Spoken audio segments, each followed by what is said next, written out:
मैं तुमसे प्यार करने लगा हूँ। शादी करोगे मुझसे?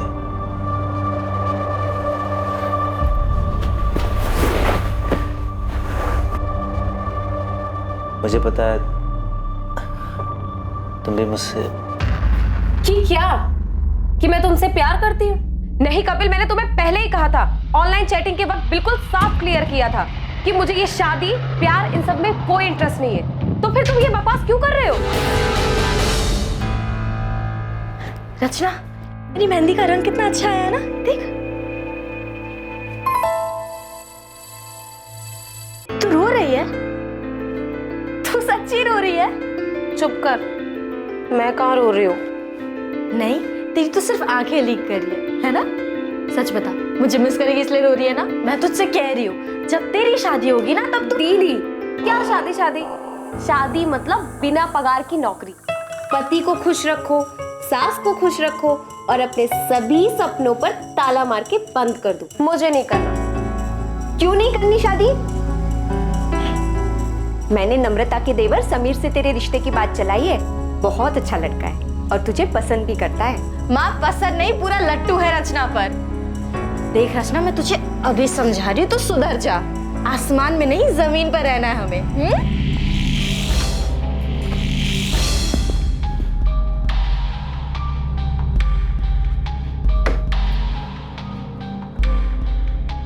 इतनी रात को कहाँ जा रही है रचना? घूमने जा रही हूँ माँ जी। बाय दीदी। समीर जल्दी चलो, देर हो रही है। समीर भैया, आप इतनी रात को कहाँ जा रहे हो घूमने? आप ही की बहन को सैर कराने ले जा रहा हूँ बाबू। हाँ ठीक है। और मैं फिर से बोल रही हूँ, समीर के सामने कुछ भी मत बोलना। हाँ, रखती हूँ। क्या बात है, बड़े खुश लग रहे हो? किससे बात कर रहे थे? अरे क्लाइंट से मीटिंग की बात चल रही थी काफी टाइम से, आखिरकार मान ही गया।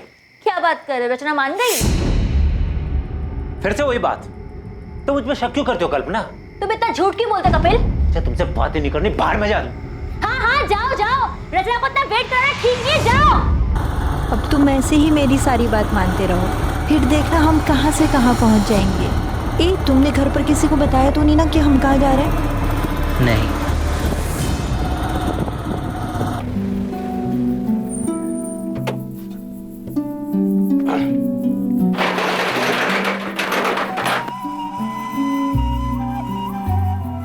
समीर,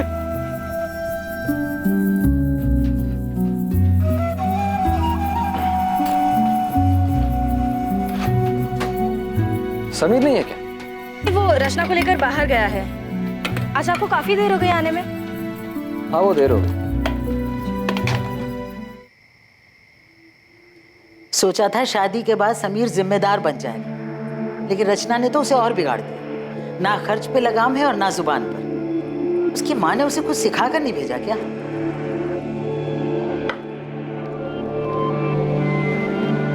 माँ, बस भी करो। और वैसे भी समीर तो पहले से ही ऐसा है, उसने कब जिम्मेदारी उठाई? हाँ, लेकिन रचना को उसे समझाना चाहिए ना। अब तक दोनों घर नहीं लौटे।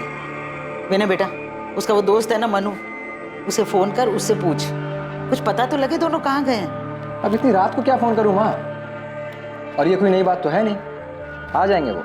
दोनों के फोन बंद आ रहे हैं, तू पता कर, वरना मुझे नींद नहीं आएगी।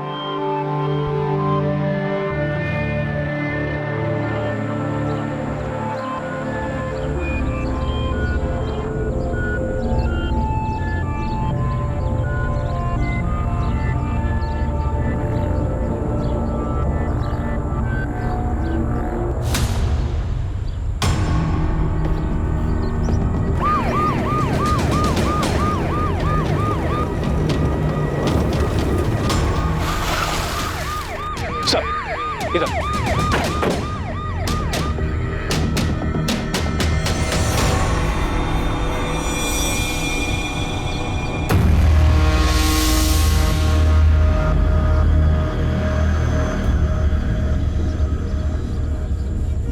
सर, जेब में ना वॉलेट है, ना कोई आईडी प्रूफ, फोन भी नहीं।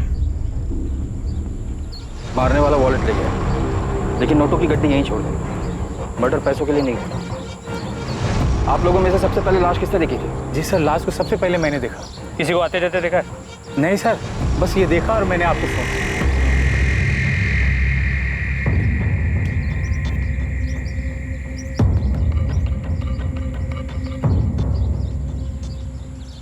कपड़े फटे हुए, शायद रेप हुआ है। सर आसपास कोई मोबाइल या पर्स नहीं मिला। कपड़ों से अच्छे घर की लड़की लगती है, पर शादीशुदा है, गले में मंगलसूत्र। एक शादीशुदा औरत अकेले यहाँ क्या कर रही? तो हो सकता है वो यहाँ किसी और के साथ आई हो और उसी ने इसे मारा हो।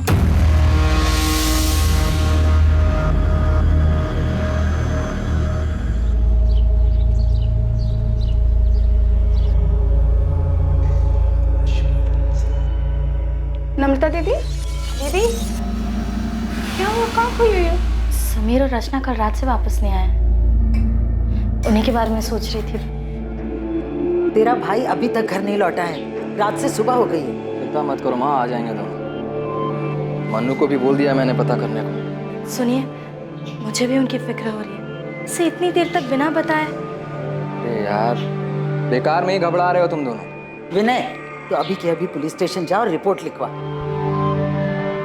पर मैं कह रहा हूँ, बेकार में चिंता कर रहे हो तुम दोनों। कुछ नहीं हुआ होगा समीर और रचना को। लड़की को गला दबाकर मारा गया है। किसी मजबूत हाथों ने जोर से गला दबाया होगा, जिस वजह से विंड पाइप चोक हो गई। मौत का वक्त कल रात करीब 11 से 1 बजे के बीच। पहले लड़की को बेहोश किया गया है, फिर गला दबाया गया है। पहले इसे बेहोश किया फिर मारा है? जी हाँ, लड़के के ब्लड में नशीली दवा के ट्रेसेस मिले। विक्टिम के कपड़े फटे हुए थे। रेप? उसके लिए मुझे डिटेल में पोस्टमार्टम करना होगा। लड़की के प्राइवेट पार्ट्स में इंजरीज हैं जो फोर्स सेक्स के कारण होती है। अभी दावे से कुछ नहीं बोल सकता। सर, लड़की की फोटो को आसपास के सभी थानों में भिजवाया है और कहीं भी कोई मिसिंग कंप्लेंट होगी तो जल्दी पता चल जाएगा।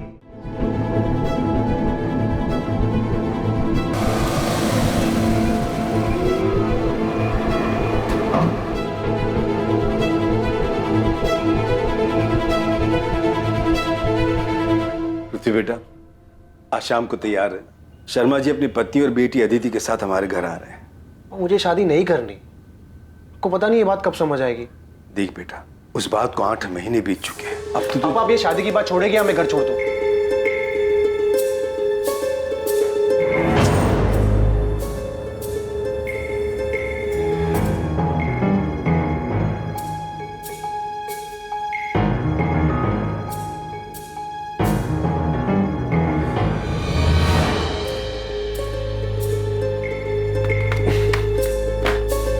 विनय भैया पुलिस स्टेशन गए हैं शिकायत लिखवाने।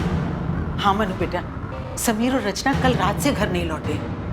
उन दोनों के फोन भी बंद आ रहे। मनु, समीर ने तुम्हें कुछ बताया था क्या? वो कहाँ जाने वाले हैं? नहीं भाभी, इन्हें तो इस बारे में मुझे बिल्कुल कुछ भी नहीं हुआ। आज के बाद दोबारा ऐसा घटिया मजाक किया ना तो जान से मार दूं।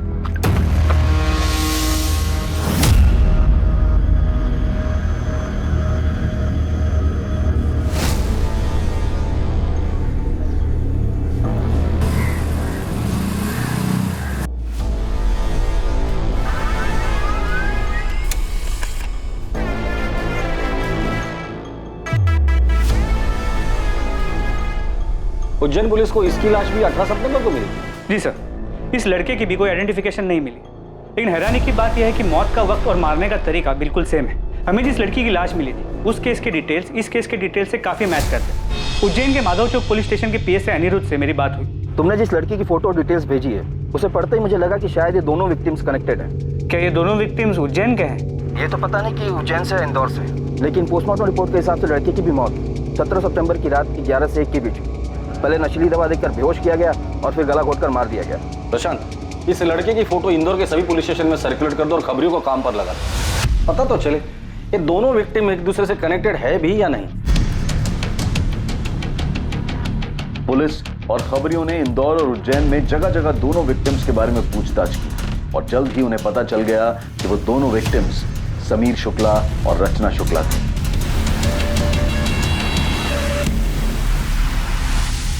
हाँ सर, समीर मेरा छोटा भाई और रचना उसकी पत्नी। सर, कुछ खबर मिली उनकी? वो लोग 2 दिन से घर नहीं आए हैं। ढूंढेंगे कैसे? आप लोगों ने उनकी मिसिंग कंप्लेंट भी नहीं लिखवाई। ये क्या कह रहे हैं आप? विनय ने खुद जाकर थाने में रिपोर्ट लिखवाई थी। माँ, मुझे लगा कि थोड़ा रुक जाता हूँ, शायद वो दोनों अपने आप ही वापस आ जाएं। तूने मुझसे झूठ क्यों बोला? सर, समीर और रचना अब कहाँ हैं? हमें उन दोनों की डेड बॉडीज मिली। क्या? क्या? समीर, समीर,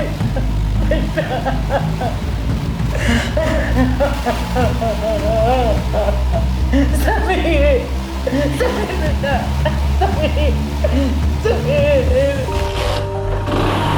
अरे समीर, आज तो फिर मेरी बाइक लेके भागने की फिराक में। भैया प्लीज ले जाने दो ना, आज कॉलेज में रोज डे। समीर मुझे काम पर जाना है, मैं कैसे जाऊंगा? बस में जाना पड़ेगा मुझे। प्लीज भैया प्लीज, सिर्फ एक दिन के लिए, आज रोज डे है ना इसलिए। ठीक है, जा ले जा। Thank you so much. Vinay कुछ पूछा है मैंने तुम्हें, सुन रहे हो तुम? सॉरी सर, आप कुछ कह रहे थे? हमारे भाई समीर की किसी के साथ दुश्मनी थी? नहीं। रचना का किसी के साथ झगड़ा हुआ था? क्योंकि मारने से पहले उसके साथ जबरदस्ती की गई, शायद नहीं। कुछ बता सकते हो कि ऐसा कौन कर सकता है? तुमने मिसिंग कंप्लेंट क्यों नहीं लिखवाई और अपनी बीवी और माँ को झूठ क्यों कहा कि लिखवाइए? सर मेरा भाई, मैं कुछ, सर इस वक्त मुझे कुछ समझ में नहीं आ रहा है। ठीक है, फिलहाल के लिए जा सकते।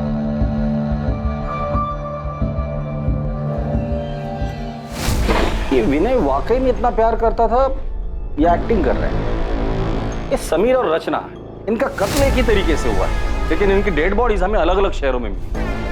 सर ये सब कुछ पूरे प्लानिंग से किया गया है और शायद एक से ज्यादा लोग शामिल हैं। ये शुक्ला परिवार के भाइयों के बीच रिश्ता कैसा था ये पता करो, क्योंकि अक्सर जब रिश्तों में लाइन क्रॉस होती है ना, न्यूज़पेपर की हेडलाइन बन जाती है।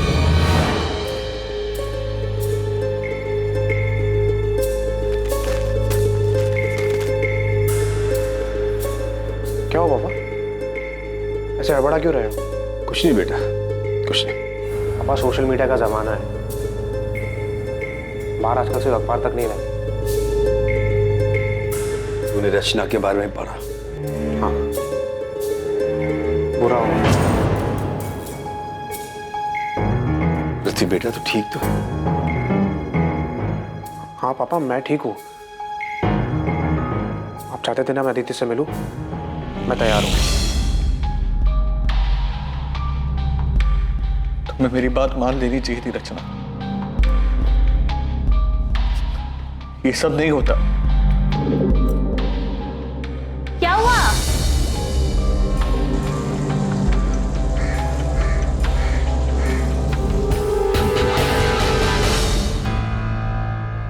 रचना, मेरी मेहंदी का रंग कितना अच्छा आया है ना, देख।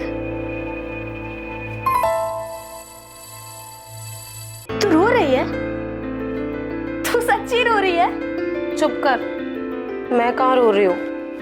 नहीं, तेरी तो सिर्फ आंखें लीक कर रही है ना?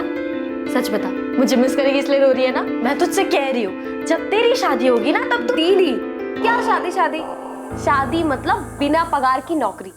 पति को खुश रखो, सास को खुश रखो और अपने सभी सपनों पर ताला मार के बंद कर दो। मुझे नहीं करना। क्यों नहीं करनी शादी? मैंने नम्रता के देवर समीर से तेरे रिश्ते की बात चलाई है। बहुत अच्छा लड़का है और तुझे पसंद भी करता है। माँ पसंद नहीं, पूरा लट्टू है रचना पर। देख रचना, मैं तुझे अभी समझा रही हूँ, तो सुधर जा। आसमान में नहीं, जमीन पर रहना है हमें।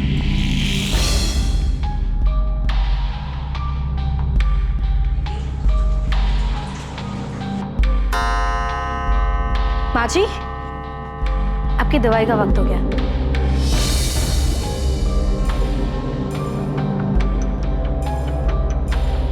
मुझे समझ नहीं आ रहा विनय ने मुझसे झूठ क्यों बोला, उसने रिपोर्ट क्यों नहीं लिखवाई। मोनू, तुम समीर के बचपन के दोस्त हो, उसे अच्छे से जानते हो। हाल फिलहाल में उसका किसी के साथ लड़ाई झगड़ा या कहासुनी हुई थी? आज के बाद दोबारा ऐसा घटिया मजाक किया ना तो जान से मार दूंगा।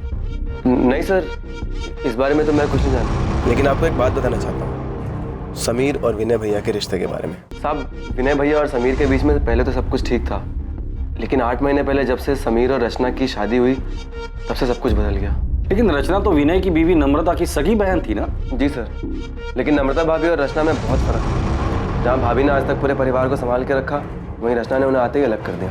माँ मुझे समझ नहीं आ रहा है कि आज इतने सालों बाद अचानक मेरी दुकान और आपका टिफिन बिजनेस वाली बात क्यों उठ रही है? क्योंकि समीर को अपने हक का एहसास हो गया है जीजा जी। हक का एहसास तो तुमने करवा दिया रचना, तो अब लगे हाथ इसे जिम्मेदारी का एहसास भी करा दो। एहसास तो आपको होना चाहिए ना जीजा जी। समीर कोई छोटा बच्चा नहीं है जो आप उस पर अपना हुक्म चलाते रहे और वो चुपचाप सुनता रहे। रचना, ये कोई तरीका है अपने जीजा जी से बात करने का? तरीका तो इनका गलत है दीदी।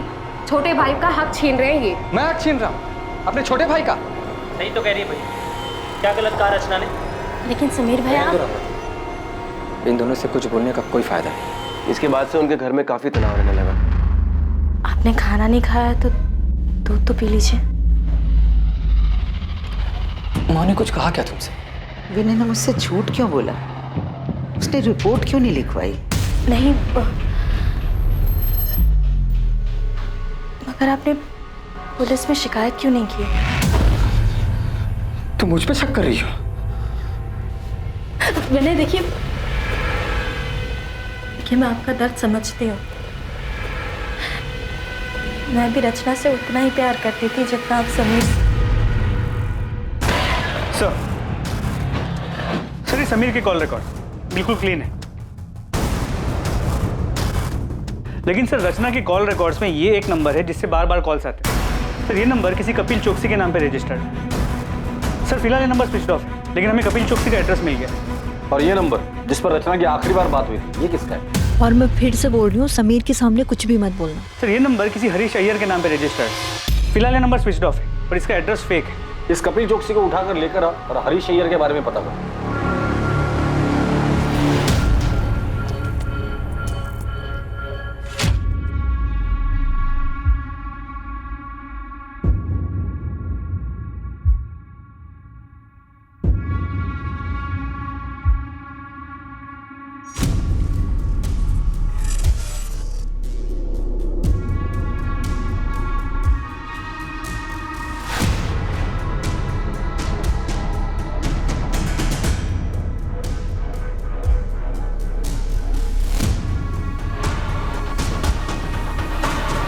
कल्पना, अच्छा यही होगा कि आप हमें सच सच बता दें कि आपके पति कपिल इस वक्त कहाँ है? सर मेरा उस आदमी के साथ कोई वास्ता नहीं है। कपिल क्या हुआ? इतना डरे हुए क्यों हो? हाँ, क्या किया तुमने? मैंने कुछ नहीं किया है। मैं भी तुम्हें कुछ नहीं बता सकता। अगर पुलिस रचना के बारे में पूछे तो पुलिस को बता देना कि मैं रचना के बारे में कुछ नहीं जानता। अब मुझे जाना होगा। कपिल! आपके पति कपिल का रचना के साथ अफेयर था, ये बात आपको पता भी, और फिर भी आपने कुछ नहीं किया। घर वालों से बगावत करके मैंने कपिल से शादी की थी। उनके पास वापस कैसे जाती? रचना की वजह से मेरी बसी बसाई जिंदगी बिखर गई। तो रचना की मौत की खबर सुनकर आपको तो खुशी हुई होगी? सुनकर तो ऐसे लगा था कि भगवान ने मेरी सुन ली।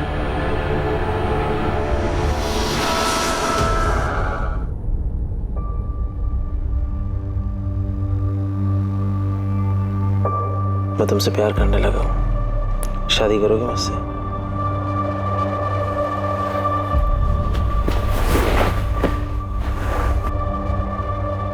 मुझे पता है तुम भी मुझसे। कि क्या? कि मैं तुमसे प्यार करती हूँ? नहीं कपिल, मैंने तुम्हें पहले ही कहा था।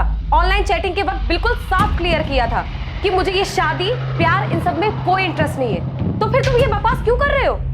तुम्हें मेरी फीलिंग बकवास लग रही है? कपिल मेरा हाथ छोड़ो, मुझे लग रही है। मैं तुम्हारे साथ प्यार के लिए था, मजे के लिए नहीं। पर इस बात से तुम्हें कोई फर्क नहीं पड़ता ना? हाँ नहीं पड़ता। मैं यहाँ पर अच्छा टाइम बिताने आती हूँ, जो कि तुमने पूरा खराब कर दिया है।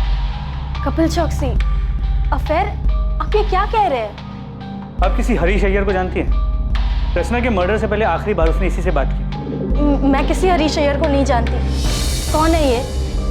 क्या इसका भी रचना के साथ अफेयर? आपके पति विनय कहाँ है? आपको जो कुछ पूछना आप पूछ सकते हैं सर।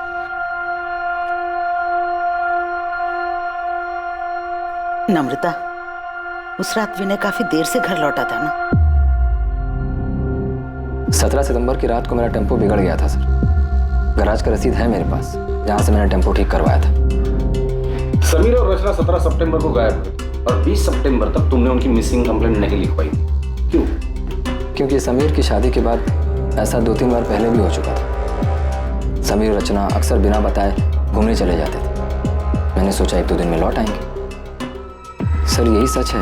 और दुकान के किराए के पीछे हुए झगड़े का सच वो क्या था?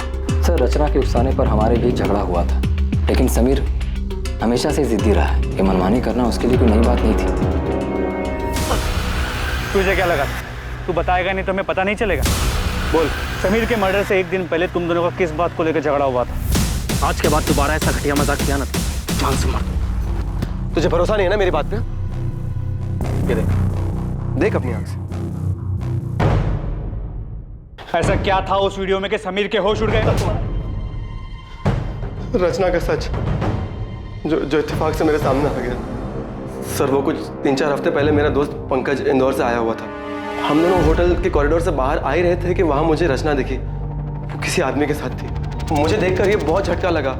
मेरे कुछ समझ में नहीं आया तो मैंने तुरंत अपना फोन निकाला और उनके कमरे में अंदर जाने की वीडियो बना ली ताकि समीर को दिखा सकूं।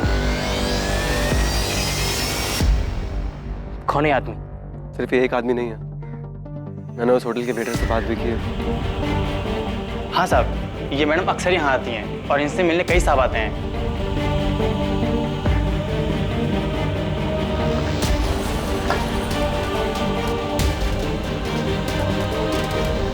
मुझे काफी दिन तक समीर को सच बताने की हिम्मत ही नहीं हुई, लेकिन फिर मैंने सोचा कि उसे सच बताना भी जरूरी है, तो मैंने उसे 16 सितंबर को सब सच बता दिया। अगले दिन पता चला कि रचना और समीर दोनों गायब हैं और फिर उनकी लाश मिली। ये आदमी कौन है? मैं नहीं जानता, लेकिन उस दिन अंतिम संस्कार वाले दिन ये घर पे आया हुआ था। मैं नहीं जानता ये कौन है। अंतिम विधि में ये आदमी आपके घर आया था? आया होगा, मुझे नहीं मालूम। तुम्हारी बीवी नम्रता इस सब के बारे में जानती है? नम्रता, रचना ने जो किया उसमें तुम्हारा कोई दोष नहीं है। मेरे आप पुलिस की बात मत सुनो, वो लोग झूठ बोल रहे हैं। रचना ऐसी नहीं थी।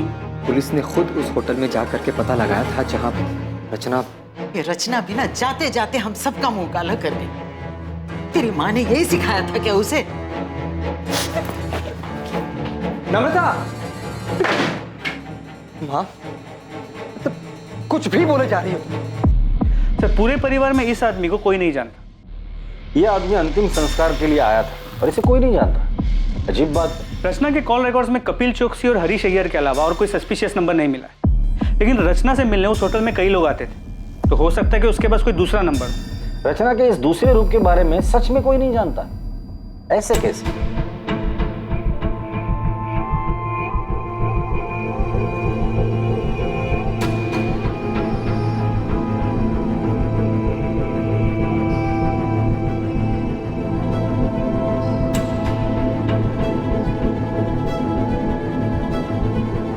रचना की जिंदगी का सच आखिर था क्या, और इस डबल मर्डर के पीछे कौन था और उसका मकसद क्या था, और कितने लोगों को रचना का सच पता था?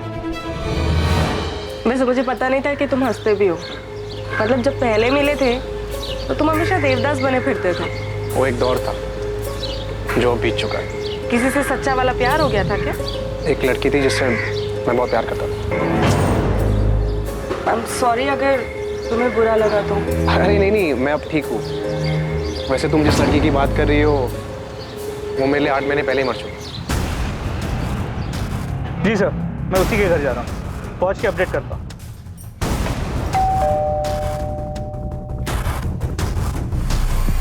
अंदर कमरे में। बोल। सर मैंने रचना को नहीं मारा। तो फरार क्यों हो गया था? मुझे लगा कि सारा शक मेरे ऊपर जाएगा। मैं उससे प्यार करता था सर, मैं उसको क्यों मारूंगा? अच्छा आशिक है रे तू। जब तुझे पता चला कि तेरे माशूका के और भी आशिक है तो तूने उसे और उसके पति दोनों को मार डाला। सर मुझे इसके बारे में कुछ नहीं पता है सर। मैं तो उससे शादी करना चाहता था, वो भी राजी थी सर। शादी करोगे मुझसे? नहीं कपिल, मुझे ये शादी प्यार इन सब में कोई इंटरेस्ट नहीं है। ये कौन है? इसे जानते हैं? इसका नाम क्या है? हरीश अय्यर। कितनी देर कपिल? 10 मिनट से तुम्हारा वेट कर रही हूँ, जल्दी आओ। रचना, तुम यहाँ धूप में क्यों खड़ी हो? तुम्हें गर्मी लग रही होगी। मंगल, तुम यहाँ? तुम एक हफ्ते से मेरा फोन क्यों नहीं उठा रही? वो मैं कॉल करने ही वाली थी तुम्हें। मुझे लगा ही, इसीलिए मैं नया फोन लेने निकला था। वो पुराना फोन मैंने तोड़ दिया ना, वो यहाँ मार के। क्यों? वो तुम फोन नहीं उठा रही, तो गुस्सा आ गया, गुस्से में मैंने यहाँ मार मार के तोड़ दिया फोन। बस 2 मिनट रुक जाओ प्लीज। हाँ रचना, रचना बाहर निकलो। जल्दी भागो यहाँ से, कपिल इसका दिमाग खराब है। रचना बाहर निकलो। सर फिर आइए प्लीज, यहाँ से चलो। रचना, रचना। कौन था ये? अरे मंगल वर्मा नाम है इसका। एक बार इसने मुझे किसी शादी में देख लिया था, मैंने बस इस पे थोड़ी सी तरस खा के बात क्या कर ली, ये तो पीछे ही पड़ गया। कहता है इसे मुझ में अपनी मरी हुई पत्नी नजर आती है। सर उस दिन रचना काफी घबराई हुई थी, मंगल को देख के उसके पसीने छूट रहे थे। सर इससे ज्यादा मैं मंगल के बारे में कुछ नहीं जानता। सर खबरी जाकिर मंगल वर्मा की खोज पे लग गया है, जल्दी कुछ पता चल जाएगा। और होटल के रजिस्टर में जो भी नाम और पता था सब फर्जी था। ये कपिल खुद को बचाने के लिए झूठ भी बोल सकता है, कहानी सुनाकर अपनी करनी मंगल वर्मा पर डाल रहा है। पृथ्वी बेट,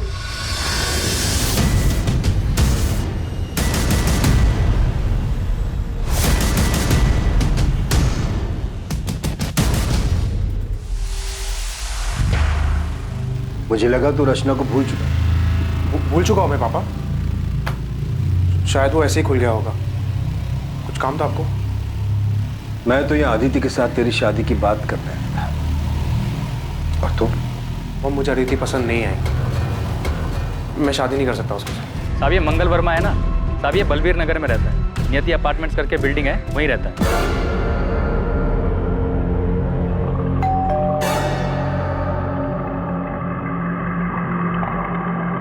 सर मंगल वर्मा को उसकी वाइफ ज्योति के मरने का गहरा सदमा लगा था, दिमागी हालत पे काफी अनस्टेबल हो गया था। इनफैक्ट काफी टाइम तक वो अस्पताल में था जहाँ पे उसका ट्रीटमेंट चल रहा था। अभी 1 साल पहले हॉस्पिटल से डिस्चार्ज हुआ है।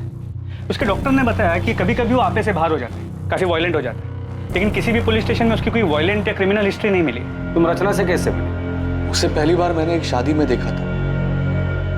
उसे देखकर ऐसा लगा कि उसके रूप में मेरी ज्योति वापस आ गई,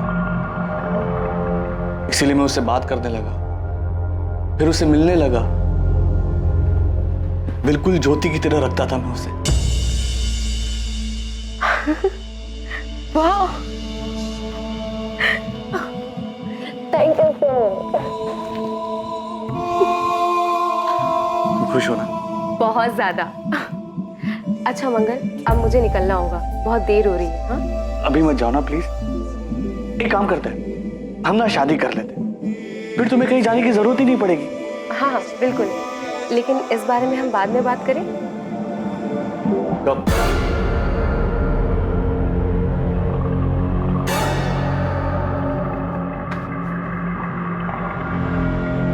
पिछले 1 महीने से तुम यही बात की। क्या क्या प्रॉब्लम क्या? तुम्हारे जिंदगी में कोई और है? तुम मुझसे प्यार नहीं करती? छोड़ना चाहती हो मुझे? नहीं, तुम धोखा नहीं दे सकती। रचना तुम मेरी बीवी हो, सिर्फ मेरी बीवी हो रचना। मंगल, मंगल, मंगल क्या कर? मंगल, मंगल, मंगल मेरी बात सुनो मंगल, इसे फेंक दो मंगल। शादी करोगे मुझसे? वरना? मंगल, मेरे जीजा जी और मेरी बहन अभी घर से बाहर गए, वो जैसे ही आएंगे ना मैं उनसे बात करूंगी। अब अभी ये कांच मुझे दे दो, हाँ प्लीज।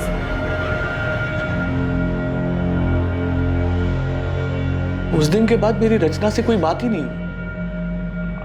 बहुत फोन किए मैंने उसे, लेकिन इसने उठाया ही नहीं। रचना के साथ कौन से नंबर पर बात होती थी तुम्हारी? 4441121। रचना ने बेवकूफ बनाया तुम यहाँ उसे महंगे महंगे तोहफे देते रहे और वो वहां तुम्हारे साथ साथ 4 और लोगों को भी घुमा रही थी। रचना के बारे में ऐसे बात मत करो प्लीज। ये हम नहीं, पूरा इंदौर बोल। तुम नहीं जानते? अरे तुम्हारे जैसे कई आशिक है उसके, उनमें से एक यहाँ जेल में भी है। कहता है कि वो रचना से प्यार करता था और रचना भी उससे प्यार करती। तुम जिस होटल में रचना के साथ जाते थे, रचना वहाँ और लोगों के साथ भी जाती थी। रचना सिर्फ मेरी थी, उसके बारे में बकवास बकवास बात मत करो। सर सिर्फ रचना के एक चक्कर के बारे में सुन के इतना वायलेंट हो सकता है रचना के प्रोस्टिट्यूशन के बारे में पता चल गया और इसी ने उसे मारा। तुम सही कह रहे हो। मंगल रचना से जिस नंबर पर बात करता था उस नंबर का सीडीआर निकलवा, उसमें रचना के और भी क्लाइंट्स के नंबर होंगे, उनसे बात करो, उनका बैकग्राउंड चेक करो। अभी तो सिर्फ 2 ही आशिक मिले हैं, पता नहीं लाइन में और कितने आशिक खड़े होंगे। तुमने भागकर अपने पैरों पे कुल्हाड़ी मार ही ली थी। वो तो मैंने सही टाइम पर पुलिस को बुलाकर तुम्हें सब कुछ बर्बाद करने से रोक लिया। आगे अपने बयान पर डटे रहना, और अगर मुझ पर भरोसा हो गया हो तो जैसा जैसा मैं कहूँ ठीक वैसा वैसा करना। जैसा तुम कहोगी वैसा ही करूंगा, बस मुझे यहाँ से निकाल लो। मैं तुमसे वादा करता हूँ दुनिया का सबसे अच्छा पति बन के दिखाऊंगा।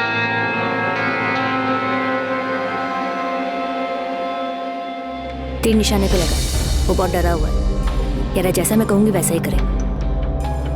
हाँ ओके, शायद रचना की मौत मेरी जिंदगी बना दे। साहब, कोई बाइक पसंद आई?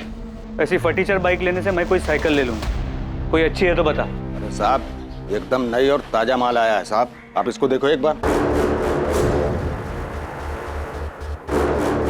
ये अच्छी है। पेपर्स कब तक बनाएगा? पेपर सब बन जाएंगे, बस आप पसंद करो, मैं नंबर बदल देता हूँ। चल मेरे साथ, तुझे जेल में नया कैदी नंबर दे। बोल साहब माफ कर दो साहब, कसम खाते हैं, हमें उसका नाम नहीं मालूम साहब। हम चोरी गाड़ी जरूर खरीदते हैं लेकिन उनका नाम पता नहीं पूछते हैं साहब। कल तो याद होगी ना तुझे?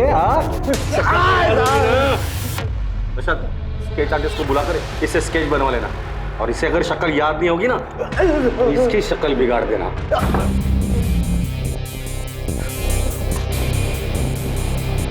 संदिग्ध कई थे, किसी का नाता समीर से था तो किसी का रिश्ता रचना से। असली मुजरिम जो भी था वो दोनों से जुड़ा हुआ और शायद दोनों से ही चोट खाया हुआ था। पर कुछ लोग ऐसे भी थे जो अब भी पर्दे में थे और इसीलिए वो पुलिस के शक के दायरे से भी बाहर थे। उनके इरादे, उनकी मंशा अब भी गुप्त थी, लेकिन जल्द ही सारे नकाब उतरने वाले थे और सच सामने आने वाला था।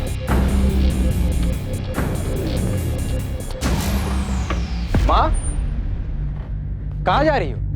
पुलिस स्टेशन, समीर के कातिल के बारे में पता कर। अरुणा जी, समीर और रचना के कातिल को हम ढूंढने की पूरी कोशिश कर रहे हैं। क्या आपको किसी पर शक है? नहीं, लेकिन जिसने भी ये किया है उसे कड़ी से कड़ी सजा मिलनी चाहिए। सर, मुश्ताक ने स्केच बनवाया। क्या आप इसे जानते हैं? इसने समीर की बाइक बेची।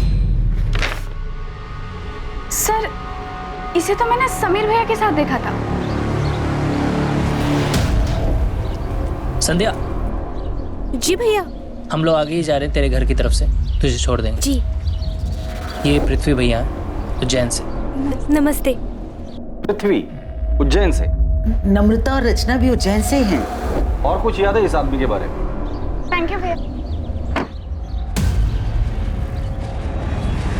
हाँ सर, कार का नंबर नोट कर लीजिए, MP XY0001। Sir, number plate के नीचे पृथ्वी की जान जैसा कुछ लिखा था। ये लीजिए वकील साहब, मैंने आपसे कहा था ना कि जो मैं चाहती हूँ वो मैं कपिल से साइन करवा लूंगी। उसने बिना पढ़े बिना देखे इन पेपर्स पे साइन कर दिया। इसमें डिवोर्स पेपर्स के साथ साथ प्रॉपर्टी के पेपर्स भी हैं, जो अब उसने मेरे नाम पे ट्रांसफर कर दिया। बोल। रचना और मैं एक दूसरे से प्यार करते थे। हम 2 साल से एक साथ थे। फिर से लेट हो गए। फिल्म की शुरुआत में सो जाएगी यार। अरे वैसे भी मैं कौन सा फिल्म की स्टोरी में इंटरेस्टेड हूँ। चलें, पॉपकॉर्न भी लेना है। जा रही हो तुम? हाँ, और रुकी तो तुम्हारे पापा घर आ जाएंगे और फिर पूरे उज्जैन में बात फैल जाएगी। एक काम करें, शादी कर लेते हैं। मुझे नहीं करनी कोई शादी वादी। एक काम करो, तुम कर लो शादी। अरे ये क्या मजाक है रचना? अच्छा सुनो, अगर तुम अभी शादी के लिए तैयार नहीं हो तो मैं राह देखूंगा। मैं राह देखता रहा और रचना ने अचानक अपनी राह बदल ली। तुम किसी और के साथ शादी कर रही हो? हाँ, मैं तुम्हारे लिए इतने सालों से इंतजार कर रहा हूँ और तुम अपनी ही बहन के देवर के साथ शादी कर रही हो। तो तुम्हें इनविटेशन नहीं दिया इसलिए तुम गुस्सा हो? तुम्हारे लिए शादी वगैरह सब मजाक है ना? तो और क्या है, जन्मों जन्म का बंधन। रचना की शादी हो गई, वो जिंदगी में आगे बढ़ गई, लेकिन मैं उसके दिए हुए धोखे में उलझा रहा सर। और इसलिए रचना से बदला लेने के लिए तुम इंदौर आ गए और हरीश अय्यर के फेक आईडी पर एक नया सिम कार्ड खरीद लिया। हाँ सर, मैं उसके बर्बादी की पूरी तैयारी करके आया था।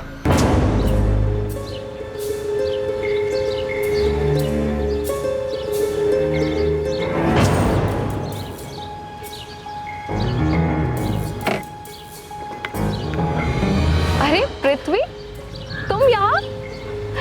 और वाह, क्या रूप है। बाय द वे, ये समीर है, मेरे पति।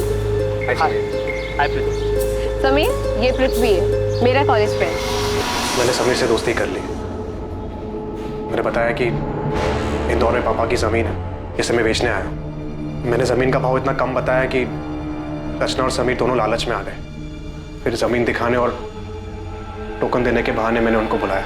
हाँ, हम लोग निकल रहे हैं। हाँ, और समीर ने पैसे भी ले लिए, लेकिन ध्यान रखना समीर को हमारे बारे में पता नहीं चलना चाहिए। अरे नहीं, तुम चिंता मत करो, मैं कोई भी पुरानी बात नहीं करूँगा। मुझे सिर्फ बिजनेस करना है। हम डिनर करके प्लॉट देखने जाएंगे और फिर डील वहीं पे फाइनल कर देंगे। हाँ हाँ ठीक है, और मैं फिर से बोल रही हूँ, समीर के सामने कुछ भी मत बोलना।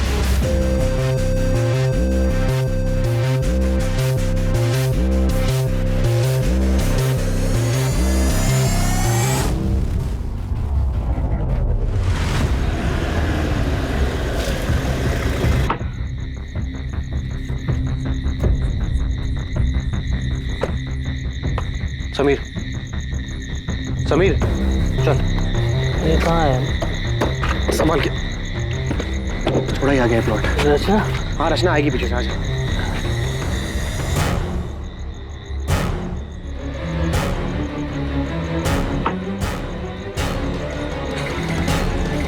समीर, समीर कहाँ है?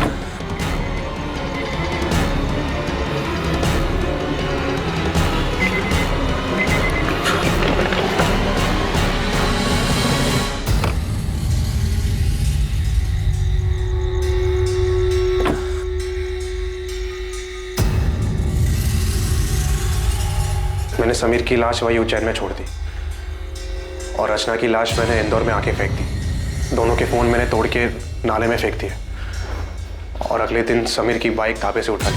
पृथ्वी, ये सब करके क्या मिला तुझे? मिला सर, बदला मिला।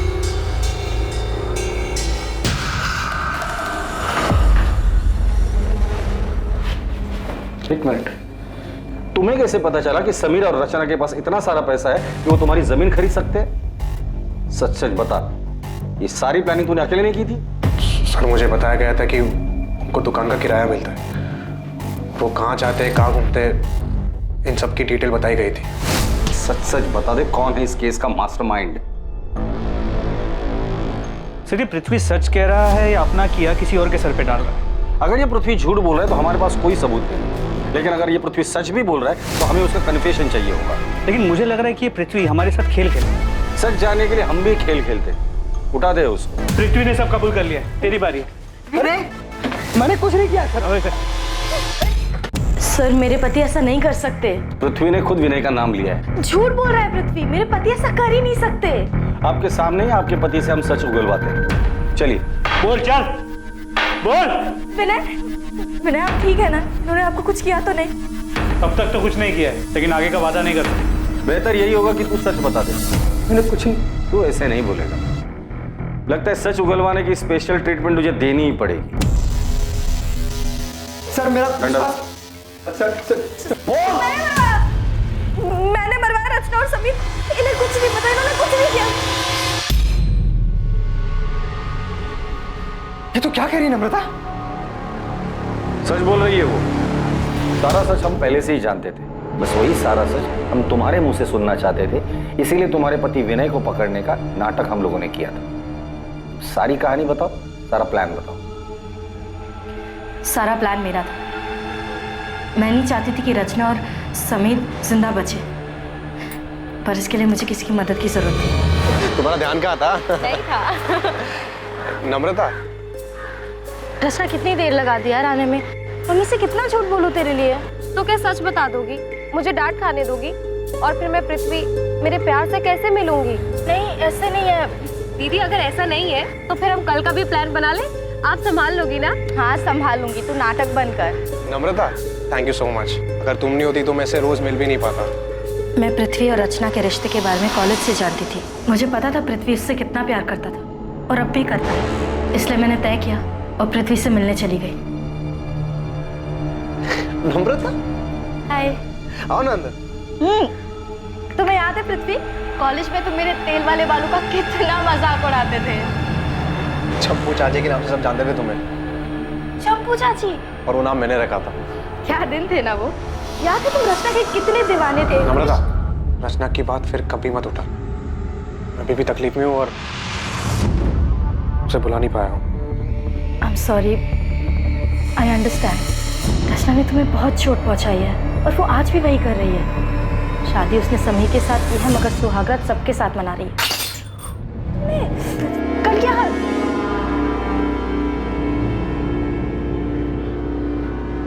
रचना का नाम मेरे सामने कभी मत लेना। बहुत मुश्किल से उसे बोलने की कोशिश कर रहा हूँ। पापा भी चाहते हैं कि मेरी शादी अदिति से हो जाए, और वो लड़की भी अच्छी है, बस मेरा मन नहीं कर रहा। मैं जानती हूँ कि रचना ने तुम्हें बहुत दुख दिया है, मगर सच कहूँ तो रचना पहले से ही बहुत सेल्फिश थी। उसने कभी किसी के बारे में नहीं सोचा, और उसने तुम्हारे साथ जो किया है उसके बाद तो शायद तुम हमेशा तकलीफ में रहोगे, कभी मूव ऑन नहीं कर पाओगे। लेकिन तुम ये सब मुझे क्यों कह रही हो? क्योंकि मैं खुद तकलीफ में हूँ। मैं बस चाहती हूँ कि रचना समझे वो इस तरह लोगों के साथ खिलवाड़ नहीं कर सकती। पृथ्वी, तुम रचना को मार डालो। क्या? देखो, उसने तुम्हारे साथ जो किया है और वो बाकी कई लोगों के साथ कर रही है, वो सही नहीं है, उसे रोकना होगा। मैं मानता हूँ कि मुझे रचना पे बहुत गुस्सा है और उसको मारने से ही मुझे सुकून मिलेगा, लेकिन सिर्फ सुकून के लिए मार दूं? पूरा रिस्क मेरा, और फायदा सिर्फ तुम्हारा हो रहा है, मेरा कुछ फायदा नहीं हो रहा है यहाँ पे। तुम्हें मुझसे जो फायदा उठाना उठा, बस रचना और समीर को मार डालो। तुमने रचना को मारने का प्लान सिर्फ इसलिए किया था क्योंकि तुम्हें लगा था कि रचना की हरकतों की वजह से तुम्हारा घर टूट सकता है। मुझे उसके अफेयर के बारे में पहले से ही मालूम था, मगर जब मुझे पता चला कि वो किस हद तक गिर चुकी है तो मैं हिल ही गई। वो किसी के साथ भी सो रही थी और उसके बदले में उसके क्लाइंट्स उसे। रचना प्रोस्टिट्यूशन में है, ये बात तुम्हें पहले से ही पता थी? मेरी टिफिन सर्विस की हेल्पर संध्या, उसका पति उसी होटल में काम करता था जहाँ रचना जाके। मैंने रचना को कई बार समझाने की कोशिश की। हाँ, धंधा करती हूँ। धंधा तो सभी करते हैं ना दीदी, आप भी तो टिफिन का धंधा करती हैं, पेट की भूख मिटाती हैं, और मैं शरीर की, और इसमें साथ साथ कमाई होती है दीदी, वो अलग। हे भगवान, रचना तो कितनी बेशर्म हो गई है। अगर समीर को पता चला तो, बाकी घर वालों को पता चला तो क्या दीदी, तब की तब देख लेंगे ना, और वैसे भी समीर से कहीं बेहतर मिल जाएंगे मुझे। रचना, तेरे साथ साथ मेरा भी नाम जुड़ा हुआ है। तेरी हरकतों की वजह से मेरा घर टूट जाएगा। अरे हमारे परिवार की बदनामी होगी सो अलग। रचना, माँ को मरे 1 साल भी नहीं हुआ है, सोचो कि आत्मा को कितनी ठेस पहुंचेगी। अरे दीदी, आप किन बातों को लेकर बैठ गई हो? ये समाज वमाज कुछ नहीं होता है। लोग सिर्फ 4 दिन बातें करेंगे, उसके बाद आगे बढ़ जाएंगे, लेकिन जिंदगी दीदी एक ही है, और मैं अपनी जिंदगी अपने मन मुताबिक जीना चाहती हूँ, अपनी मर्जी से। रचना समझ ही नहीं रही थी। वो घर, परिवार, समाज किसी के बारे में नहीं सोचना चाहती थी, बस अपने मन की करना चाहती थी, जैसे वो बचपन से करती आ रही थी। मगर अब बस बहुत हो चुका था। मैं उसे अपना घर उजाड़ने नहीं दे सकती थी। लेकिन समीर को क्यों मरवाया? पूरा किराया देकर आपने कोई एहसान नहीं किया मुझे। वैसे भी वो मेरा हक है जो पिछले कई सालों से आप मुझसे छीनते आ रहे हैं। मैं छीनते आ रहा हूँ? मैं छीनते आ रहा हूँ? हाँ, तुम।